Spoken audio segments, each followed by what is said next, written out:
வணக்கம். இன்றைய முக்கிய செய்திகள். புதுச்சேரியில் காவலர் பணியிடங்களுக்கான உடல் தகுதி தேர்வு இன்று துவங்கி வருகின்ற 12ஆம் தேதி வரை நடைபெறுகிறது. முதல் நாளில் 500 பேர் உடல் தகுதி தேர்வில் பங்கேற்ற நிலையில் உள்துறை அமைச்சர் நமச்சிவாயம் துவக்கி வைத்தார்.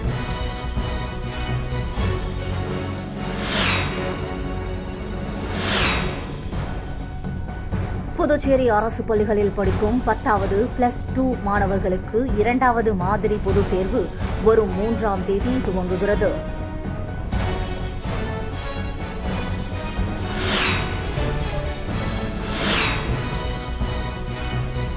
புதுச்சேரிக்கு விரைவில் பிரதமர் நரேந்திர மோடி வரவுள்ளதாக மாநில உள்துறை அமைச்சர் நமச்சிவாயம் தெரிவித்துள்ளார்.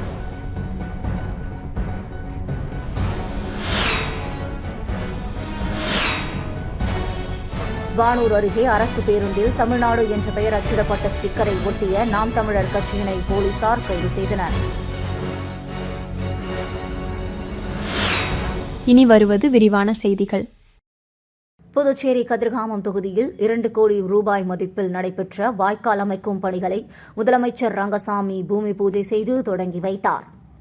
புதுச்சேரி கதிர்காமம் தொகுதிக்குட்பட்ட ஆருத்ரா நகர், அம்பாள் நகர், சத்யசாய் நகர், ரத்னா நகர், தந்தை பெரியார் நகர், கோல்டன் அவென்யூ, கணபதி நகர் ஆகிய பகுதியில் வாய்க்கால் அமைக்கும் பணிகள் இன்று நடைபெற்றது.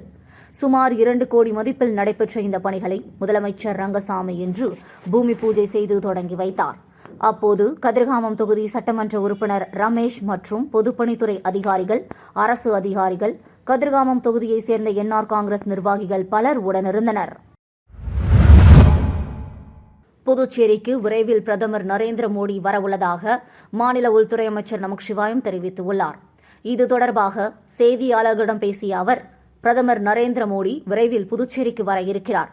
அப்போது புதுச்சேரி மாநிலத்தின் வளர்ச்சிக்கான புதிய திட்டங்களை அவர் அறிவிப்பார். புதுச்சேரியில் வரும் சட்டப்பேரவை தேர்தலில் மக்களின் ஆதரவோடு மீண்டும் தேசிய ஜனநாயக கூட்டணி வெற்றி பெற்று ஆட்சி அமைக்கும் என்றார். பிரதமர் புதுச்சேரிக்கு வரும் தேதி, நேரம் குறித்து முறையான ஆலோசனைகளுக்கு பிறகே முடிவாகும் என்று தெரிகிறது. புதுச்சேரி அரசு பள்ளிகளில் படிக்கும் 10வது +2 மாணவர்களுக்கு 2வது மாதிரி பொதுத் தேர்வு வரும் 3ஆம் தேதி துவங்குகிறது. அனைத்து அரசு பள்ளிகளுக்கும் கல்வித்துறை இணை இயக்குநர் சிவகாமி அனுப்பியுள்ள சுற்றறிக்கையில், புதுச்சேரி, காரைக்கால், மாஹே, ஏனாம் ஆகிய பகுதிகளில் உள்ள அரசு பள்ளிகளில் 10வது மற்றும் 12வது மாணவர்களுக்கான 2வது மாதிரி பொதுத் தேர்வு கீழ்க்கண்ட கால அட்டவணைப்படி நடைபெறும். 10ஆம் வகுப்பிற்கு 3ஆம் தேதி மொழிப்பாடம், 5இல் ஆங்கிலம், 7இல் கணிதம், 9இல் அறிவியல், 12இல் சமூக அறிவியல், 13ஆம் தேதி உடற்கல்வி செயல்பாடு பயிற்சி, தகவல் தொழில்நுட்பம் தேர்வு நடைபெறும். +2விற்கு ஜனவரி 3ஆம் தேதி தமிழ், உளவியல் பாடங்கள், 5ஆம் தேதி வேதியியல், கணக்கு, பதிவியல், மனையியல், எலக்ட்ரிக்கல் டெக்னாலஜி, ஆட்டோமோட்டிவ் ஆகிய பாடங்களுக்கும், 6ஆம் தேதி அலுவலக நடைமுறைகள் மற்றும் பயிற்சி, NCC, வரலாறு, உடற்கல்வி ஆகிய பாடங்களுக்கும், 7ஆம் தேதி உயிரியல், வணிக படிப்புகள், ஜவுளி வடிவமைப்பு, குளிர் சாதனம், புவியியல், ஓவியம் ஆகிய பாடங்களுக்கும், 8ஆம் தேதி கம்ப்யூட்டர் சயின்ஸ், வெப் அப்ளிகேஷன், தகவல் நடைமுறைகள் ஆகிய பாடங்களுக்கும், 9ஆம் தேதி கணிதம், அரசியல் அறிவியல் பாடத்துக்கும், 12ஆம் தேதி இயற்பியல், பொருளாதாரம், அச்சுக்கலை, கம்ப்யூட்டர் அப்ளிகேஷன் ஆகிய பாடங்களுக்கும், 13ஆம் தேதி ஆங்கில பாடத்துக்கும் தேர்வு நடக்கிறது. இத்தேர்வுகள் காலை 9:30 மணி முதல் மதியம் 12:30 மணி வரை நடைபெறும். இவ்வாறு கூறப்பட்டுள்ளது. புதுச்சேரியில் காவலர் பணியிடங்களுக்கான உடல் தகுதி தேர்வு இன்று துவங்கி வருகின்ற 12ஆம் தேதி வரை நடைபெறுகிறது. முதல் நாளில் 500 பேர் உடல் தகுதி தேர்வில் பங்கேற்ற நிலையில் உள்துறை அமைச்சர் நமச்சிவாயம் துவக்கி வைத்தார். புதுச்சேரி காவல்துறையில் காலியாக உள்ள 148 காவலர்கள், ஆண் 100, பெண் 48 பணியிடங்களை நேரடி நியமனத்தின் மூலம் நிரப்ப அறிவிப்பு ஆணை கடந்த ஆகஸ்ட் 12ஆம் தேதி வெளியிடப்பட்டது. தொடர்ந்து ஆன்லைன் மூலம் 10,063 விண்ணப்பங்கள் பெறப்பட்டன. ஆட்சேர்ப்பு குழுவால் ஆய்வு செய்யப்பட்டு 135 விண்ணப்பங்கள் நிராகரிக்கப்பட்டன. 9,932 விண்ணப்பங்கள் ஏற்றுக்கொள்ளப்பட்டது. அதன்படி உடல் தகுதி தேர்வு இன்று துவங்கி வருகின்ற 12ஆம் தேதி வரை கோரிமேடு ஆயுதப்படை மைதானத்தில் நடைபெறவுள்ளது. விண்ணப்பதாரர்கள் உடல் தகுதி தேர்வுக்கு வரும்போது தங்களின் ஆதார் அட்டை, ஓட்டுநர் உரிமம், வாக்காளர் அடையாள அட்டை, பாஸ்போர்ட் ஆகியவற்றில் ஏதேனும் ஒன்றின் அசல் பிரதியை தவறாமல் கொண்டு வர வேண்டும் என தெரிவிக்கப்பட்ட நிலையில் முதல் நாளான இன்று 500 பேருக்கு அழைப்பு விடுக்கப்பட்டது. அதன்படி விண்ணப்பதாரர்களுக்கு சான்றிதழ்கள் சரிபார்க்கப்பட்டு உடல் தகுதி தேர்வில் மார்பளவு, உயரம், எடை பரிசோதனை நடத்தப்பட்டது. பின்னர் 800 மீட்டர் ஓட்டம், நீளம் தாண்டுதல், உயரம் தாண்டுதல் தேர்வுகள் நடைபெற்றது.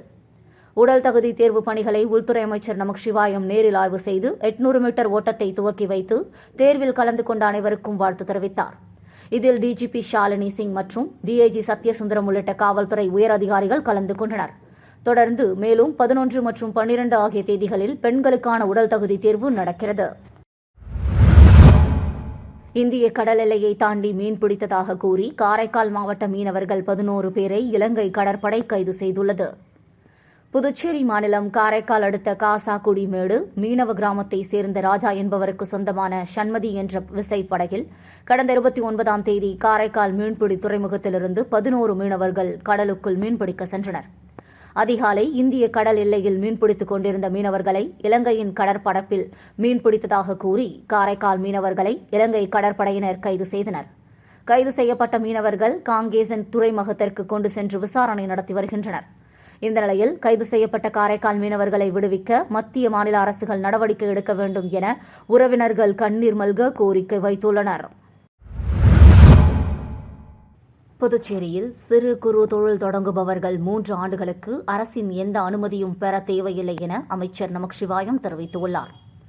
இந்திய தொழில் முனைவோர் மேம்பாட்டு நிறுவனம், புதுவை அரசின் பிப்டிக் நிறுவனம், மத்திய அரசு சிறு குறு மற்றும் நடுத்தர தொழில்கள் அமைச்சகம் ஆகியவை இணைந்து விற்பனையாளர் மேம்பாட்டு நிகழ்ச்சியை நடத்தியது.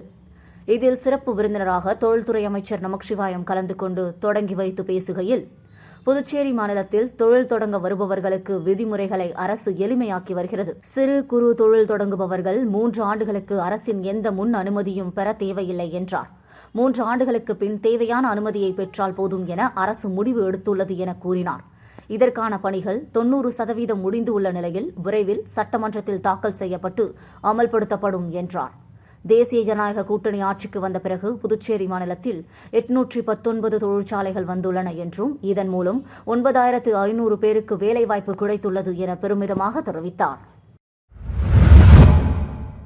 RLV மக்கள் முன்னேற்றக் கழகத்தின் பிரமுகர் சிவகுமரன் தலைமையில் நிர்வாகிகள் கழகத்தின் தலைவர் வெங்கட்ராமனை சந்தித்து சால்வை அணிவித்து புத்தாண்டு வாழ்த்து தெரிவித்தனர். புத்தாண்டை முன்னிட்டு RLV மக்கள் முன்னேற்றக் கழகத்தின் பிரமுகர் சிவகுமார் தலைமையில் நிர்வாகிகள் மாநில தலைவர் வெங்கட்ராமனின் இல்லத்திற்கு நேரில் சென்று சால்வை அணிவித்து இனிப்புகள் வழங்கி புத்தாண்டு வாழ்த்து தெரிவித்தனர். சிவகுமரன் தனது சொந்த செலவில் கட்சி உறுப்பினர்களுக்கு தினசரி கேலண்டர் வழங்கினார். வாழ்த்து தெரிவிக்க வந்த தொண்டர்களுக்கு இனிப்பு மற்றும் கட்சி துண்டு அணிவித்து வெங்கட்ராமன் புத்தாண்டு வாழ்த்து தெரிவித்தார். தொடர்ந்து பேசிய வெங்கட்ராமன், சுதந்திரம் அடைந்து கடந்த 71 ஆண்டு காலமாக புதுவையில் ஆட்சி செய்தவர்கள் மக்களுக்கான ஆட்சியை செய்ததாக வரலாறு இல்லை. குறிப்பாக இளைஞர்களுக்கு வேலைவாய்ப்பு, பெண் உரிமை, முதியவர்களுக்கு பாதுகாப்பு, தொழில் முன்னேற்றம், மக்களுக்கு நல்ல சுத்தமான குடிநீர் மற்றும் மக்களுக்கு அடிப்படையான வசதிகள் இதுவரை முறையாக கிடைக்கவில்லை. ஊழலை ஒழிக்க இளைஞர்கள் முன் வர வேண்டும். இவையெல்லாம் ஒரு கட்டத்தில் மாற்றப்பட வேண்டும். அதற்கு ஊழலற்ற நேர்மையான மக்களுக்கான ஆட்சி 2026இல் புதுவையில் அமைய RLV மக்கள் முன்னேற்றக் கழகம் கடுமையாக உழைக்க வேண்டும் என்றார். இந்த நிகழ்ச்சியில் கோமதி சங்கர், சுப்பிரமணி, சிவகுமார், சமூக சேவகி வாசுகி, ராஜேஷ், அருண், பீட்டர், ராம்குமார், சிவகாமி, அமுதா உட்பட பலர் கலந்து கொண்டனர்.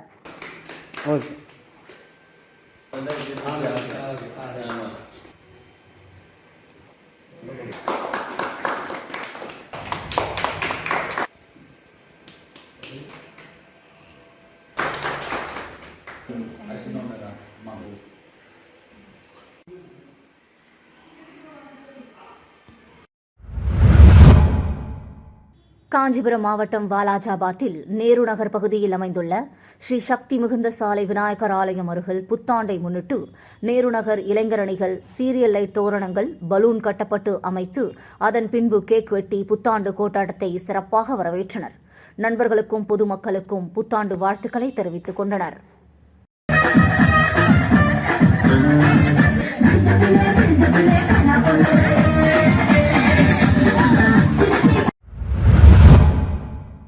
மங்கலம் தொகுதிக்குட்பட்ட திருக்காஞ்சி பகுதியில் மக்களுக்கு மனைப்பட்டா வழங்குவது போல் மோசடி செய்து நிலம் அபகரிப்பு செய்ததை கண்டித்து புதுச்சேரி 10 ரூபாய் சட்ட இயக்கம் சார்பில் ஊர்வலமாக சென்று கவர்னரிடம் மனு அளித்தனர். புதுச்சேரி மங்கலம் தொகுதி திருக்காஞ்சி கிராமத்தில் 134 பயனாளிகளுக்கு மனைப்பட்டா வழங்குவது போல் ஆவணம் தயார் செய்து நில மோசடி செய்துள்ளனர் என்றும் அந்த பட்டா சம்பந்தப்பட்ட பயனாளிகளிடம் வழங்கவில்லை எனவும் மேலும் 10 வருடமாக தனியார் நபர் கைவசத்தில் வைத்துள்ளனர் என்றும் கூறப்படுகிறது. இது சம்பந்தமாக கடந்த 30ஆம் தேதி அன்று புதுச்சேரி மாவட்ட ஆட்சியர் குலோத்துங்கன் அவர்களிடம் மனு வழங்கப்பட்டது. ஆனால் இதுவரை விசாரணை ஏதும் செய்யவில்லை எனவும் கூறப்படுகிறது. புதுச்சேரியில் உள்ள ஏழை எளிய மக்கள் வீட்டையும் நிலத்தையும் அபகரித்து உள்ளனர். மேலும் இது சம்பந்தமாக பல புகார்கள் சம்பந்தப்பட்ட துறைக்கு கொடுக்கப்பட்டும் இதுவரை எந்த ஒரு மனுவுக்கும் நடவடிக்கை எடுக்கவில்லை. மேலும் அந்த துறையில் பல பேர் வீடுகளை பட்டா என்ற பெயரில் உரிமையாளர்களுக்கு தெரியாமலேயே வேறு ஒரு நபருக்கு மாற்றி வழங்கப்பட்டிருக்கிறது. இதனை கண்டித்து புதுச்சேரி மாவட்ட ஆட்சியர் குலோத்துங்கன் மற்றும் நில அளவை பதிவேடு துறையை கண்டித்து புதுச்சேரி 10 ரூபாய் சட்ட இயக்கம் சார்பில் அதன் நிறுவன தலைவர் ரகுநாதன் தலைமையில் சுமார் 100க்கும் மேற்பட்டோர் ராஜா தியேட்டர் சிக்னலிலிருந்து ஊர்வலமாக சென்று கவர்னரிடம் மனு அளித்தனர். வானூர் அருகே அரசு பேருந்தில் தமிழ்நாடு என்று பெயர் அச்சிடப்பட்ட ஸ்டிக்கரை ஒட்டிய நாம் தமிழர் கட்சியினரை போலீசார் கைது செய்தனர். நாம் தமிழர் கட்சியின் சார்பில் அரசு பேருந்துகளில் தமிழ்நாடு என இல்லை என்பதால் அக்கட்சியினர் பல்வேறு இடங்களில் ஸ்டிக்கர் ஒட்டும் போராட்டம் நடத்தி வருகின்றனர். இந்த நிலையில் விழுப்புரம் மாவட்டம் வானூர் ஒன்றியம் நாம் தமிழர் கட்சியின் சார்பில் மொரட்டாண்டி சுங்கச்சாவடி புதுச்சேரி திண்டிவனம் தேசிய நெடுஞ்சாலையில் வரும் அரசு பேருந்துகளில் ஸ்டிக்கர் ஒட்டும் போராட்டம் நடைபெற்றது. மேலும் இதில் ஆளும் கட்சியை எதிர்த்து கண்டன கோஷங்களை எழுப்பினர். அனுமதியின்றி போராட்டம் நடத்திய 30 நாம் தமிழர் கட்சியினரை ஆரோவில் போலீசார் கைது செய்தனர். திருபுவனையில் ரூபாய் 46.10 லட்சம் செலவில் கருங்கல் சாலை அமைக்கும் பணியை சட்டமன்ற உறுப்பினர் அங்காளன் பூமி பூஜை செய்து தொடங்கி வைத்தார். புதுச்சேரி திருபுவனை தொகுதி சட்டமன்ற உறுப்பினர் தொகுதி மேம்பாட்டு நிதியின் கீழ் திருபுவனை கிராமத்தில் உள்ள சிவசக்தி நகர், செல்வகணபதி நகர் மற்றும் ராதாகிருஷ்ண நகர் உட்புற சாலைகளுக்கு ரூபாய் 46.10 லட்சம் செலவில் கருங்கல் சாலை அமைக்கும் பணிக்கான பூமி பூஜை விழா இன்று காலை நடைபெற்றது. விழாவிற்கு திருபுவனை தொகுதியின் சட்டமன்ற உறுப்பினர் அங்காளன் தலைமையேற்று பூமி பூஜை செய்து பணியை தொடங்கி வைத்தார். மண்ணாடிப்பட்டு கொம்யூன் பஞ்சாயத்து ஆணையர் எழில்ராஜன் முன்னிலை வகித்தார். நிகழ்ச்சியில் உதவி பொறியாளர் மல்லிகார்ஜுனன், இளநிலை பொறியாளர்கள் மனோகரன், பாஸ்கரன், ஒப்பந்ததாரர் குணசேகரன் மற்றும் கிராம முக்கியஸ்தர்கள், லட்சிய ஜனநாயக கட்சியின் திருபுவனை தொகுதி தலைவர் ரவிக்குமார், பொதுச் செயலாளர் வடிவேல், துணைத் தலைவர் விஜி, அமைப்பு தலைவர் வேல்முருகன், திருபுவனை நிர்வாகிகள் தங்கராசு, பிரபாத், குருமூர்த்தி, ஜோதிபாசு, சக்திவேல், கலியுகராணி, மஞ்சு, திவ்யா மற்றும் பொதுமக்கள் உட்பட ஏராளமானோர் கலந்து கொண்டனர். புதுச்சேரி ஸ்ரீ லட்சுமி நரசிம்ம பெருமாள் ஆன்மீக வழிபாட்டு மன்றத்தின் சார்பில் சிங்கிரி கோவிலுக்கு 29ஆம் ஆண்டு புனித பாத யாத்திரை பெருவிழா வரும் 4ஆம் தேதி நடைபெறவுள்ளது. இதுகுறித்து செய்தியாளர்களிடம் பேசிய ஆன்மீக வழிபாட்டு மன்றத்தின் நிர்வாகிகள், புதுச்சேரி மாநிலம் ஸ்ரீ லட்சுமி நரசிம்ம பெருமாள் ஆன்மீக வழிபாட்டு மன்றமானது லோகக்ஷேமத்திற்காக ஒவ்வொரு ஆண்டும் ஜனவரி மாத ஞாயிற்றுக்கிழமையில் தமிழகம் மற்றும் புதுச்சேரியை சேர்ந்த திருமாலடிகளர்களும் 30க்கும் மேற்பட்ட பஜனை குழுக்களும் 30,000க்கும் மேற்பட்ட ஆன்மீக பக்தர்களும் கலந்து கொள்ளும் சிங்கிரி கோவிலுக்கு செல்லும் புனித பாத யாத்திரையை கடந்த 28 ஆண்டுகளாக சிறப்பாக நடத்தி வருகின்றது.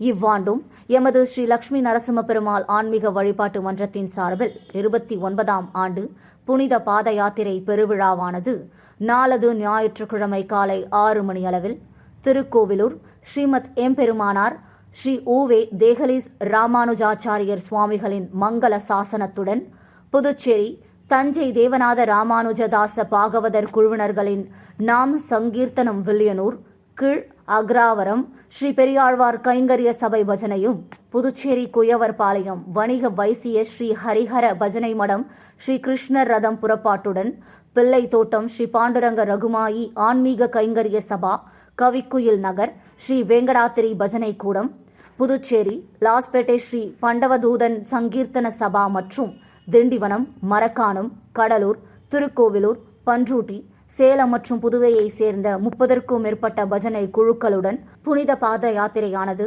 புதுச்சேரி ஸ்ரீ வரதராஜ பெருமாள் கோவிலிலிருந்து புறப்பட்டு புதுச்சேரி கடலூர் சாலை வழியாக சிங்கிரி கோயில் ஸ்ரீ லட்சுமி நரசிம்ம சுவாமி கோவிலை சென்றடையும் என்றனர். புதுச்சேரி அரசு கதர் வாரிய ஊழியர் குமார் பணி நிறைவு பாராட்டு விழாவில் கூட்டுறவு சங்கங்களின் பதிவாளர் இளங்கோவன் கலந்து கொண்டு வாழ்த்தினார். புதுச்சேரி அரசு கதர் வாரியத்தில் பணியாற்றிய குமார் அவர்களின் பணி நிறைவு பாராட்டு விழா இன்று நடைபெற்றது. இதில் சிறப்பு விருந்தினராக கூட்டுறவு சங்கங்களின் பதிவாளர் இளங்கோவன் கலந்து கொண்டு கதர் வாரிய ஊழியர் குமாருக்கு சால்வை அணிவித்தும் பூங்கொத்து கொடுத்தும் வாழ்த்து தெரிவித்தார். அதனைத் தொடர்ந்து கதர் வாரிய ஊழியர்கள், அரசு ஊழியர்கள் மற்றும் பல்வேறு தரப்பினர் ஓய்வு பெற்ற குமாருக்கு வாழ்த்து தெரிவித்தனர். சங்கர வித்யாலயா பள்ளியில் நடைபெற்ற மார்கழி உற்சவ விழாவில் மாணவர்களின் திருப்பாவை, திருவெண்பாவை முற்றோதல் மற்றும் ஆண்டாள் நடனம் நடைபெற்றது. புதுச்சேரி கிழக்கு கடற்கரை சாலையில் அமைந்துள்ள சங்கர வித்யாலயா பள்ளியில் மார்கழி மாதத்தை முன்னிட்டு மாணவர்களின் திருப்பாவை, திருவெம்பாவை முற்றோதல் மற்றும் கலாச்சார நடன நிகழ்ச்சிகள் மிக சிறப்பாக நடைபெற்றன. இப்பள்ளியின் முதல்வர் சுமித்ரா ஸ்ரீனிவாசன் தலைமையில் இந்த விழா எழுச்சியுடன் நடைபெற்றது. மார்கழி மாத காலை வேளை பிரார்த்தனைக்காக மாணவர்கள் அனைவரும் தூய்மையான மனதுடன் ஒன்று கூடினர். ஆண்டாள் அருளிய திருப்பாவை மற்றும் மாணிக்கவாசகர் அருளிய திருவெம்பாவை பாடல்களை மாணவர்கள் பக்தி சிரத்தையுடன் பாடி முற்றோதல் செய்தனர். நிகழ்ச்சியின் முக்கிய அங்கமாக மாணவர்களின் கலை நிகழ்ச்சிகள் நடைபெற்றன. இதில் குறிப்பாக ஆண்டாள் வேடமிட்ட மாணவர்கள் ஆடிய நடனம் அனைவரின் கவனத்தையும் ஈர்த்ததுடன் பார்வையாளர்களின் பெரும் பாராட்டை பெற்றது. பக்தி பாடல்களுக்கு ஏற்ப மாணவர்கள் ஆடிய இந்த நடனம் மார்கழி மாதத்தின் சிறப்பை அழகாக பிரதிபலித்தது. பள்ளி வளாகம் முழுவதும் பக்தி மனம் கமழ நடைபெற்ற இந்த விழாவில் மாணவர்கள், ஆசிரியர்கள் என அனைவரும் திரளாக கலந்து கொண்டு சிறப்பித்தனர். அதிகாலை வழிபாடு, பக்தி பாடல்கள் மற்றும் நடனங்கள் என இந்த மார்கழி உற்சவம் மாணவர்களுக்கு ஒரு புதுவிதமான ஆன்மீக அனுபவத்தை வழங்கியது. மீண்டும் இன்றைய முக்கிய செய்திகள்.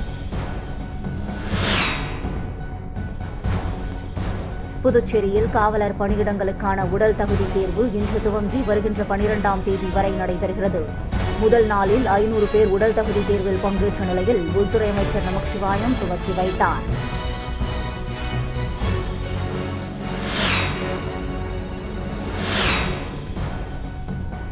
புதுச்சேரி அரசு பள்ளிகளில் படிக்கும் 10வது +2 மாணவர்களுக்கு 2வது மாதிரி பொதுத் தேர்வு வரும் 3ஆம் தேதி துவங்குகிறது.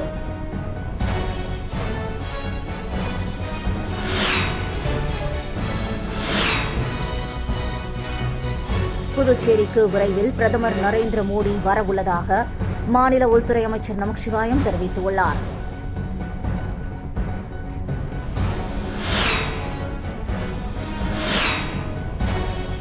வானூர் அருகே அரசு பேருந்தில் தமிழ்நாடு என்ற பெயர் அச்சிடப்பட்ட ஸ்டிக்கரை ஒட்டிய நாம் தமிழர் கட்சியினை போலீசார் கைது செய்தனர்.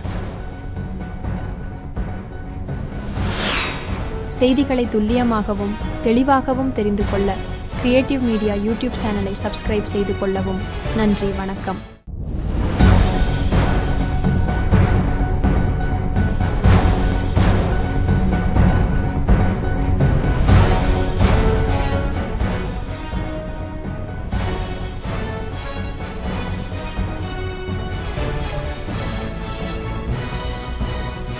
நம்ம சேனலை சப்ஸ்கிரைப் பண்ணுங்க, லைக் பண்ணுங்க, ஃப்ரெண்ட்ஸ்க்கும் ஷேர் பண்ணுங்க. தேங்க்யூ.